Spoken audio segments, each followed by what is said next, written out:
రెండవ రాజులు 4వ అధ్యాయము 39వ వచనం నుండి. అయితే ఒకడు పూరాకులు ఎరుటకు పొలంలోనికి పోయి వెర్రి ద్రాక్ష చెట్టును చూచి దాని గుణం ఎరగక దాని తీగలను తెంపి ఒడి నిండా కోసుకొని వచ్చి వాటిని తరిగి కూర కుండలో వేసెను. తినుటకు వారు వడ్డింపగా ప్రవర్తల శిష్యులు రుచి చూచి దైవజనుడా, కుండలో విషమున్నదని కేకలు వేసి దానిని తినక మానిరి. ఈ సందర్భం ఏమిటనంటే,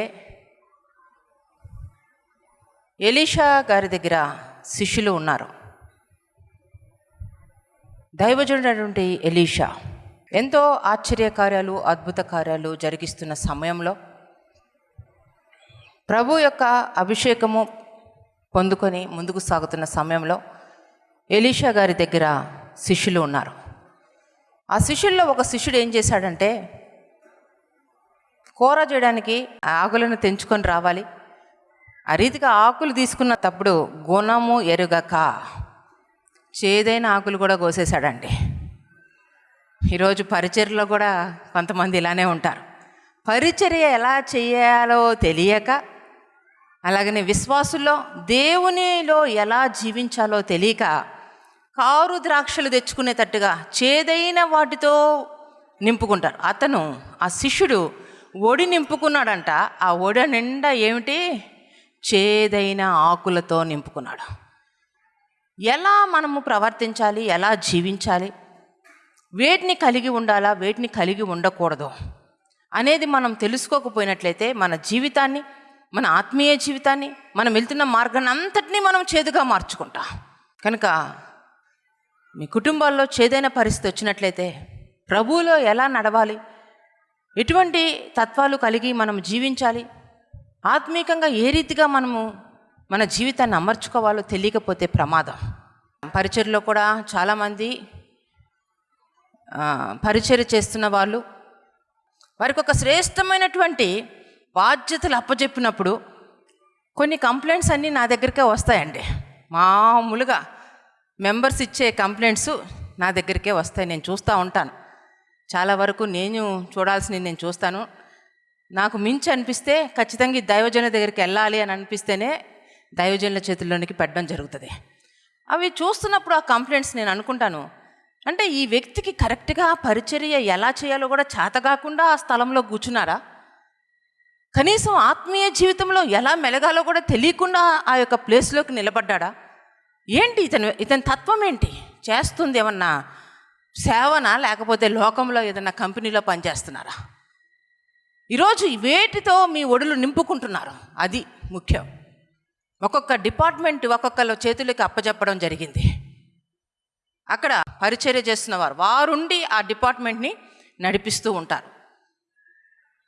ఆ రీతిగా నడిపిస్తున్నప్పుడు ప్రతి ఒక్కరూ వాక్యాన్ని చదవాలి, ప్రార్థనాపరులుగా ఉండాలి.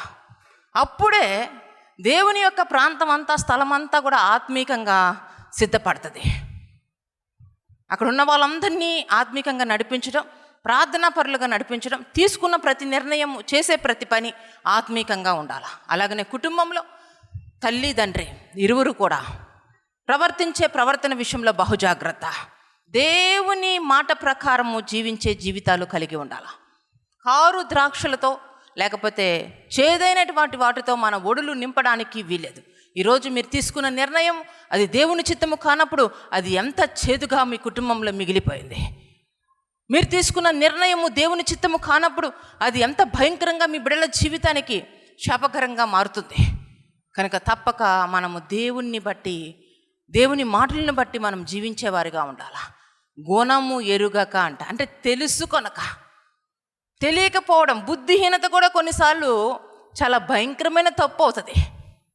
బుద్ధిహీనత కూడా చాలా భయంకరమైనటువంటి అపజయాన్ని తీసుకొని వస్తుంది. కనుక మన జీవితంలో మెలకువగలిగి జీవించాలా. నిద్రపోతున్న వారిగా ఉండడానికి వీల్లేదు, మత్తులై ఉండడానికి వీల్లేదు. ఒక నిర్దిష్టమైన గురి కలిగి మనం ముందుకు సాగాల. కనుక ఇక్కడ శిష్యుడంట గుణం ఎరుగక చేదు ఆకులను తీసుకొని వచ్చేసాడు. వాటిని బాగా కత్తిరించేశాడు, కట్ చేసేసాడు, చేసి ఆ కూరలో వేశాడు. ఆ తర్వాత శిష్యులందరూ ఎలీషా గారి దగ్గర ఉన్నటువంటి శిష్యులందరూ వచ్చి మరి భోజనానికి కూర్చొని ఒక్క రవ్వ నోటితో రుచి చూసినప్పుడు ఏమంటున్నారు, దైవజనుడా ఈ కుండలో విషముందయ్యా, విషమును తీసుకున్నట్టుందయ్యా. చూడండి, ఎవరో చేసిన తప్పది. ఎవరు రుచి చూస్తున్నారు? అందరూ రుచి చూస్తున్నారు. ఎవరో తీసుకున్నటువంటి నిర్ణయం, గుణమెరుగక ఆ ఆకుల్ని కోసుకొని వచ్చాడు. ఇక్కడేమో శిష్యులందరూ విషాన్ని తింటున్నట్టుగా ఉంది వాళ్ళ పరిస్థితి. అంతే, కుటుంబంలో ఎవరు రాంగ్ స్టెప్ తీసుకున్నా కుటుంబం అంతా భయంకరమైన పరిస్థితిని ఎదుర్కోవలసి వస్తుంది. అలాగనే యవనస్తులు చాలామంది, నాకు ఆ వ్యక్తి ఇష్టపడ్డాను, ప్రేమించాను, పెళ్లి చేసుకోవడం, ఆ ఇంట్లో మరి అమ్మాయి తరపున వారు కేసు పెడతారు. కేసు పెట్టినప్పుడు నువ్వు ఒక్కడివే వెళ్ళి ఆ కేసులో పోలీస్ స్టేషన్లో కూర్చో, కుటుంబాన్ని అంతా పిలుస్తారు. అంటే నువ్వు చేసినటువంటి ఘనకార్యానికి నిన్ను గన్న తల్లి తండ్రి అందరూ పోయి పోలీస్ స్టేషన్లో కూర్చోవాలా? అర్థమవుతుందా? ప్రతి ఒక్కరూ కుటుంబంలో ఉన్నవారు తీసుకున్న నిర్ణయాల విషయంలో బహుజాగ్రత్త. లోతు నిర్ణయం తీసుకున్నాడు. సొదొమ గొమొర్రా వైపుకి కనుదృష్టి పోయింది. ఏమైంది? భార్య ఉప్పు స్తంభంగా మారింది. ఇద్దరి బిడ్డల జీవితాలు శాపగ్రస్తంగా మారినాయి. బహుజాగ్రత్త. నిర్ణయాలు ఇష్టం వచ్చినట్టు తీసుకో, నాకు అనిపించింది చేస్తా, నాకు కనిపించింది చేస్తా అనడానికి వీల్లేదు.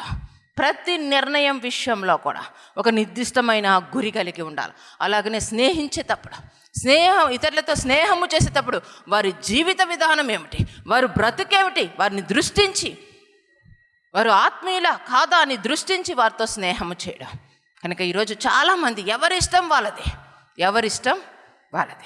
భర్త ఇష్టం భర్తది, భార్య ఇష్టం భార్యది, బిడ్డల ఇష్టం బిడ్డలది. కానీ ఈ కుటుంబం అంతా కూడా ఒకరి ఇష్టాన్ని వెంబడించాలా? అది ఎవరు? యేసయ్య ఇష్టాన్ని వెంబడించాలా. దేవునికి మహిమ కలుగునుగాక. కనుక ఈ నిర్ణయాలు తీసుకునే విషయంలో బహుజాగ్రత్త.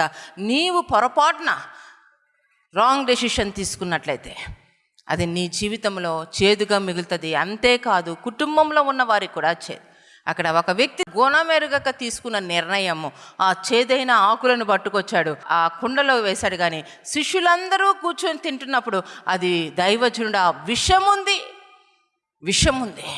కనుక తీసుకుంటున్న ఆలోచనలు ఎలా ఉన్నాయి, నిర్ణయాలు ఎలా ఉన్నాయి? ఈరోజు కొన్ని మనం న్యూస్ వింటున్నాము కదా, ఎంత భయంకరమైన న్యూస్. తండ్రి విపరీతంగా అప్పులు చేసేస్తాడు, అనవసరమైన అప్పులు. ఇల్లు కొనాలంటాడు, ఆ లోన్ తీసుకుంటాడు, కారు అంటాడు, ఈ లోన్ తీసుకుని అన్నీ తీసేసుకుని అప్పులు తెరచలేక నలుగురు చనిపోతున్నారు. కుటుంబంలో అందరికీ విషయం ఇస్తున్నాడు.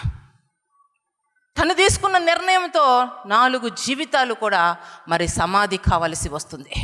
ఎంత భయంకరమైన పరిస్థితి. ఈరోజు మీరు తీసుకున్న ప్రతి నిర్ణయం, భార్యలు కొంతమంది భయంకరంగా నిర్ణయాలు, నేను ఇంటికి వెళ్ళిపోతాను, నేను ఉండను ఇక్కడ, బిడ్డల్ని తీసుకుని వెళ్ళిపోతారు. ఆ తల్లిదండ్రులు ఎంతకాలం పెంచుతారు మిమ్మల్ని? పెళ్ళైనటువంటి ప్రతి స్త్రీకి భర్త పక్కన ఉంటేనే విలువ. ఆ భర్త పక్కన లేకపోతే నువ్వు జీరో, నీ బతుకులు ఇంకేమీ ఉండదు. చూసేవాళ్ళు కూడా సరిగ్గా చూడరు నీ వైపు. కనుక నీవెప్పుడు కూడా వివాహం ఆడితేవా విడుదల కోరుకోవడానికి వీల్లేదు. ఇరువురు కూడా కొన్నిసార్లు ఇబ్బందికరమైన పరిస్థితులు కుటుంబంలో ఉంటాయి. కొన్నిసార్లు భర్త చాలా మూర్ఖంగా ఎందుకు బిహేవ్ చేస్తాడో తెలియదు కానీ మూర్ఖంగా ఉంటాడు. కొన్నిసార్లు భార్య చాలా భయంకరంగా ప్రవర్తిస్తూ ఉంటుంది. కానీ మీరు ఇరువురు కూడా ఒకరిని ఒకరు క్షమించుకొని మరి ఆ కుటుంబాన్ని కట్టుకొని ముందుకు సాగేవారిగా ఉండాలి. ఒకరి మూర్ఖత్వం ఒకరు కనపరుచుకునే విధంగా ఉండొద్దు. కానీ కుటుంబంలో దేవుని ప్రేమను నేను చూపించాలా, దేవుని ప్రేమను నేను చూపించాలా. అవతల వాళ్ళు కొంచెం సీరియస్ అయినా, కొంచెం కోపడినా మౌనం వహించండి. దేవుని ప్రేమను మీరు చూపించండి. అంతేగాని నీ ఆహాన్ని నువ్వు చూపించుకొని అతని ఆహాన్ని అతను చూపించుకోవడం, ఆ విధంగా మీ జీవితాలు ఉన్నట్లయితే కుటుంబాలు కుప్పకూలిపోతాయి, బిడ్డల జీవితాలు నాశనం అయిపోతాయి. చాలామంది బిడ్డలను అనాథలుగా చేస్తున్నారు. తండ్రి లేకపోతే ఏ బిడ్డలు కూడా మానసికంగా ఎదిగే అవకాశం లేదు. బిడ్డల జీవితానికి చాలా అవసరము తండ్రి యొక్క జీవిత విధానము, తండ్రి ప్రేమ. చాలామంది అనుకుంటారు తల్లి ఉంటే చాలు అని అనుకుంటారు. నిజమే, ఒకవేళ 3 పూట్ల అన్నం పెట్టడానికి తల్లి ఉండాల్సిందే. తన శరీరాన్ని పోషించడానికి తల్లి ఉంటే సరిపోద్ది అని అనుకుంటారు. కానీ బిడ్డల యొక్క మానసిక వ్యవస్థ బాగుండాలంటే, బిడ్డలు మానసికంగా ధైర్యంగా ఉండాలంటే బిడ్డలు మానసికంగా మరి శ్రేష్టంగా ఈ లోకములో ఉన్నతంగా ఎదగాలంటే తండ్రి యొక్క బాధ్యత చాలా ఉంది. దేవునికి మహిమ కలుగును గాక. మానసికంగా వృద్ధి చేసేది తండ్రే. ఒకవేళ తల్లి శరీరాన్ని బట్టి చూసుకుంటుంది. అన్నం తిన్నావా నాన్న, చిక్కిపోతున్నావయ్యా, ఇంకొంచెం తిను, బలమైన ఆహారం పెడతాను, ఇంకా చక్కగా రెడీ చేస్తుంది, ముచ్చటగా చూసుకుంటుంది. అంతవరకు తల్లి బాధ్యత. కానీ మానసికంగా మెంటల్గా వాళ్ళు స్ట్రాంగ్గా ఉండాలంటే తండ్రి ప్రభావం వారి మీద ఉండాలి.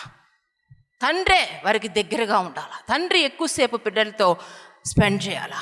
చాలామంది తండ్రులకి అస్సలు పిల్లలతో స్పెండ్ చేయరు. ఈరోజు మీరు ఒక ప్రశ్న అడుగుతున్నా, మీరు సెల్ ఫోన్తో ఎన్ని గంటలు ఉంటున్నారు? మీ బిడ్డలతో ఎంతసేపు మాట్లాడుతున్నారు? మీ బిడ్డలతో గంట సేపన్నా కూర్చోబెట్టి వారి హృదయం ఏమిటో గ్రహించుకోగలుగుతున్నారా? ఎంతసేపు ఒక్క నిమిషము ఖాళీ ఉంటే ఫోన్ పట్టుకొని రిటర్న్ స్క్రోలింగ్ చూసుకుంటానే ఉంటారు. ఏముందో అందులో? ఏమిటండి? ఆ సెల్ ఫోన్కి బానిసలు అయిపోయి ఎంతసేపు అదొకటి దొరికింది, కోతికి కొబ్బరి చెప్ప దొరికినట్టుగా అది సెల్ ఫోన్ ఒకటి దొరికింది. ప్రతి ఒక్కరికి విలువలు కోల్పోతున్నారు. భార్యతో మాట్లాడాల్సిన సమయం సెల్ ఫోన్ తినేస్తుంది. మనం అనుకుంటున్నాం మనిషి రూపం వస్తుందేమో 666 అని మనం అనుకుంటున్నాం. నా దృష్టిలో ఏమనిపిస్తుందంటే 666 వచ్చేసాడు, అది సెల్ ఫోన్ రూపంలో వచ్చేసేసి అందరి చేతుల్లోకి చేరిపోయాడు. అర్థమవుతుందా? ఈరోజు సెల్ ఫోన్తో ఎంతసేపు గడుపుతున్నా, బిడ్డలతో ఎంతసేపు గడుపుతున్నా ప్రశ్నించుకో.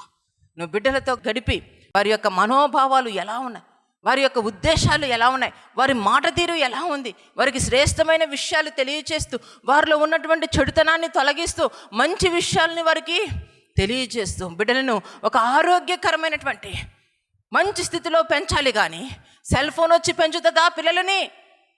ఈరోజు సెల్ ఫోన్కి ఎందుకు అంత సమయం? ఏదో అవసరాన్ని బట్టి అత్యవసర పరిస్థితిలో ఒక కాల్ చేసుకోవడం మంచిదే, కానీ అనవసరమైన విధంగా వ్యర్థముగా మనము ఏది వాడినా మన జీవితంలో అది మనకి శాపగ్రస్తంగా మారుతుంది. వ్యర్థంగా ఏవి కూడా మనము ఉపయోగించడానికి వీల్లేదు. అనవసరమైన కబుర్లు, గంటలు ఒక్కొక్క వ్యక్తితో మాట్లాడడం, గంటలు ఉపయోగం లేదు. ఏం మాట్లాడారంటే ఏమీ తెలీదు. ఆ గంట సేపు ప్రార్థన చేస్తే దేవునికి ఎంత దగ్గర అవుతావు? ఆ గంట సేపు మోకరిస్తే సమస్యలు నీ ఎదుట ఎంతగా మోకరిస్తాయి? ఆ గంట సేపు దేవునితో సత్సంబంధము కలిగి జీవిస్తే నీ జీవితము, నీ కుటుంబము ఎంత వెలుగుమయంగా ఉంటుంది. ఆలోచిస్తున్నారా? ఒక్కసారి ఆలోచించండి. సమయము పోనీయక సద్వినియోగము చేసుకోండి. ఆ రీతిగా దైవజనుడా కొండలో విషం ఉంది అని చెప్పి కేకలు వేస్తుంటే అప్పుడు ఒక పిండిని తీసుకొని వచ్చి ఎలీషా గారు ఆ కుండలో కలపమని చెప్పారు. ఆ రీతిగా ఆ కుండలో ఎప్పుడైతే కలుపుతాడో ఆ కుండలో ఉన్నటువంటిది ఏ జబ్బు లేని విధంగా, అంటే ఏ చేదు లేని విధంగా మారిపోయింది. దైవజనుని మాటలో దేవుని శక్తి దాగి ఉంది. అంటే వాక్యములో దేవుని శక్తి దాగి ఉంది. దేవుని మాటను మనము వినడంలో మన చేదైన పరిస్థితిని, మారాగా ఉన్నటువంటి పరిస్థితిని మధురంగా మార్చుకోవచ్చు. ఈరోజు నువ్వు ఎటువంటి పరిస్థితుల్లో వెళ్తున్నావు? తీసుకున్న ప్రతి నిర్ణయంలో ప్రార్థన లేకుండా ఏ ఒక్కరూ కూడా నిర్ణయము తీసుకోవడానికి వీల్లేదు. నేను ఒక ఆత్మీయ తల్లిగా మీకు నేర్పిస్తున్నటువంటిది ఏమిటంటే, నిర్ణయాలు తీసుకునే విషయంలో బహు జాగ్రత్త. బిడ్డల వివాహాల విషయంలో బహు జాగ్రత్త. ఇంటిలో తీసుకుంటున్న నిర్ణయాలను బట్టి బహు జాగ్రత్త. అప్పులు చేసే విషయంలో బహు జాగ్రత్త. ఎవరు ఇస్తామంటే వాళ్ళ దగ్గర తీసేసుకోవడం. ఎంత కాలము ఆ అమౌంట్ కడుతున్నా అది వడ్డీనే పోతుందండి, అసలు తీరడం లేదు. ఎంతలా తీసుకుంటున్నాం వాళ్ళ, ఎలా మోసపోతున్నారు, ఎంత చులకనగా మోసపోయేవాళ్ళు. చాలామంది జీవితాల్లో మోసపోతున్నా. ఎందుకు మోసపోతారు? జ్ఞానము లేదు కాబట్టి మోసపోతున్నారు. వివేకము లేదు కాబట్టి మోసపోతున్నారు. దేవుని జ్ఞానము, వివేకం ఉన్న వాళ్ళు మోసపోరు. కనుక మీరు దేవుని జ్ఞానము చేత నింపబడాలి. దేవుని వివేకము చేత నింపబడాలంటే దేవుని పాదాల దగ్గర ప్రార్థించేవారిగా ఉండాలి. దేవుని పాదాలు ఆశ్రయించేవారిగా ఉండాలి. కనుక ఎక్కడ కూడా మీ జీవితాల్లో సమయాన్ని పోనివ్వక సద్వినియోగం చేసుకోండి. అన్ని విషయాల్లో బహు జాగ్రత్తగా ఉండండి. ఆ దైవజనుడు ఎప్పుడైతే మాటకు లోబడ్డారో వెంటనే ఆ మారాగా, ఆ చేదుగా ఉన్నటువంటి ఆ వంటకము మధురంగా మారిపోయింది, దోషము లేనట్టుగా మారిపోయింది. ఈరోజు మీ జీవితాల్లో కూడా మంచి నిర్ణయం తీసుకుంటారా? దేవుని మాట ప్రకారం జీవిస్తారా? చేదైన పరిస్థితి నుంచి తప్పించుకుంటారా? చేదైన పరిస్థితిని విడిచిపెడతారా? ప్రభువా, నీ వైపు చూస్తామయ్యా. నీవు లేకుండా మేము తీసుకున్న నిర్ణయాల ద్వారా చాలా ఇబ్బందులు పాలవుతున్నామయ్యా, చాలా కష్టాలు అవుతున్నాయి. ఒక్కసారి పశ్చాత్తాపడి ప్రభు దగ్గర మీరు ప్రార్థన చేసినట్లయితే తప్పక దేవుని యొక్క కనికరము, కృపను మీరు పొందుకుంటారు. దేవునికి మహిమ కలుగును గాక. ప్రార్థన చేద్దాం. సొంతగా నిర్ణయం తీసుకున్నాం, బిడ్డల జీవితము నాశనమైంది. వివాహ విషయంలో నిర్ణయం తీసుకున్నాం, బిడ్డ జీవితము బాగోలేదు. సొంత నిర్ణయంతో అప్పులు చేసావు, అప్పులు పాలైపోయావు, బయటికి వచ్చే అవకాశం లేదా? బహుజాగ్రత్త. మారాగా మారిపోయిందని జీవితం. బుద్ధిహీనతతో సమస్యలు కొని తెచ్చుకున్నావా? అజ్ఞానముతో సమస్యలు కొని తెచ్చుకున్నారా? ఒకసారి పరీక్షించుకొని పరిశీలించు, కనికరము కోరుకోండి. యేసయ్యా, నీవు లేకుండా నేను సొంత నిర్ణయాలతో ముందుకెళ్ళానయ్యా. నీవు లేకుండా ప్రభా కుటుంబాన్ని నడిపించవచ్చు అనుకున్నానయ్యా. లోతు తీసుకున్నట్లుగా నీకు వ్యతిరేకమైనటువంటి నిర్ణయాలు తీసుకున్నానయ్యా. కుటుంబంలో ఇబ్బందులు పాలైపోయింది, కష్టాల పాలైపోయింది. ప్రభా, నా జీవితం ఎందుకు అని అనిపిస్తుంది అయ్యా. నీ కనికరము చూపించు, నీ కటాక్షము చూపించు యేసయ్యా. ఎవరైతే తీర్మానం తీసుకుంటూ ఈరోజు నుంచి నా జీవితంలో యేసయ్యకి అవకాశం ఇస్తాను, యేసయ్య మాటలను బట్టి ముందుకు సాగుతాను, నా మారా జీవితాన్ని మధురంగా మార్చే యేసయ్యని హత్తుకుంటానని తీర్మానం తీసుకున్నట్లయితే మీరు చేతులెత్తి చూపించండి. మీ కొరకు ప్రత్యేకించి ప్రార్థన చేస్తాను. సర్వశక్తిమంతుడా, సర్వాధికారి, సర్వకృపానిదైన దేవా, మీకు వందనములు, స్తుతులు, స్తోత్రములు చెల్లిస్తున్నాం. అద్భుతకరుడవు, ఆశ్చర్య కార్యములు చేయగల దేవుడు, నమ్మదగిన తండ్రి, నీకు వందనములు, స్తోత్రములు నాయన. పరిశుద్ధాత్ముడా, నీకు వందనములు. ఒక్కొక్కరిని మీరు దర్శించండి అయ్యా. ఒక్కొక్కరిని మీరు దర్శిస్తున్నందుకు వందనములు, స్తోత్రములు అయ్యా.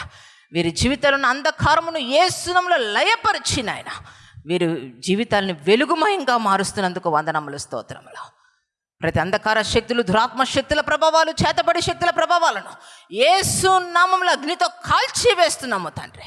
సంపూర్ణ విడుదల, సంపూర్ణ విడుదల, సంపూర్ణ విడుదలను అనుగ్రహించండి.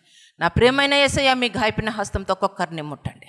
పరిశుద్ధ రక్తమును ప్రోక్షింపచేసి సంపూర్ణ స్వస్థత, సంపూర్ణ విడుదల, సంపూర్ణ రక్షణ వస్త్రాన్ని ధరింపచేసి నీ కొరకు సాక్షులుగా అవి నిలబెడుతున్నందుకు కృతజ్ఞతాస్తుతులు చెల్లిస్తూ ప్రతి చీకటిని లయపరచి ప్రభువా, నీ సమాధానం, నీ సంతోషము, నీ శాంతిని మెండుగా వీరికి అనుగ్రహించమని సమస్త మహిమ, ఘనత, ప్రభావములు మీకే సమర్పించుకుంటూ యేసు నామములో, యేసనే శక్తి గల నామములో ప్రార్థన అడిగి వేడుకుంటున్నాము తండ్రి. ఆమేన్, ఆమేన్.